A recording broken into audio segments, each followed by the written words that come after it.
మరి ఇప్పుడు ఇన్ని రోజులు ఏం చేసావు అక్కడ? ఏదైనా పని చేయటం కానీ లేదు రోషన్ తమ్ముడు. ఒక ఒక ఒక ఇంటికి ఇల్లు ఉడిసి బట్టలు ఉదికి ఏదో ఒకటి చేస్తాను, మార్నింగ్ 1 గంట సేపు వస్తాను, ఆ పని కూడా ఇవ్వట్లేదు అక్కడ. అయ్యో, అడిగారు అందరినీ అడిగాను. మీరు యాక్టర్స్ ఇదే చెప్పి అవాయిడ్ చేస్తున్నారు. అదే నాకు అర్థం కావట్లేదు. పని దొరకట్లేదు.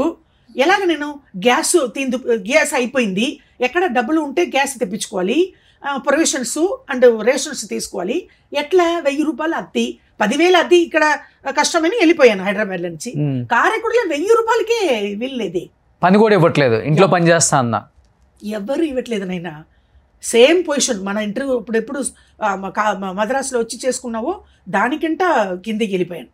అయ్యో, ఇప్పుడు మాత్రం డిప్యూటీ సీఎం 2 lakhs ఇవ్వలేకపోతే చాలా ఏదైనా ఒకటి అదే మైండ్ పని చేయట్లే. టీవీ 5 రాక అంటున్నావు నువ్వు, నేను టీవీ 9కి వెళ్ళిపోతా పోయి ఏదేదో మాట్లాడుతున్నాను, ఏదో ఒకటి చెప్పి ఇంటర్వ్యూలో. అలాగే వచ్చి ఏంటమ్మా మీరు ఇలాగ మాట్లాడుతున్నారు, అలాగే వచ్చేసాను. ఇంకా ఒక 6 నెలల లోపల పిచ్చి గిచ్చి పట్టిపోతుందో ఏమో భయపడి అలాగే తిరిగిపోయాను రోషన్. అందుకే వీడియో పెట్టావు ఇంకా? అవును, నేను ఆ వీడియో నాకు పెట్టగానే నేను షాక్ అయ్యా, అదేంటి మళ్ళీ ఇట్లా అయిపోయింది అక్క అని.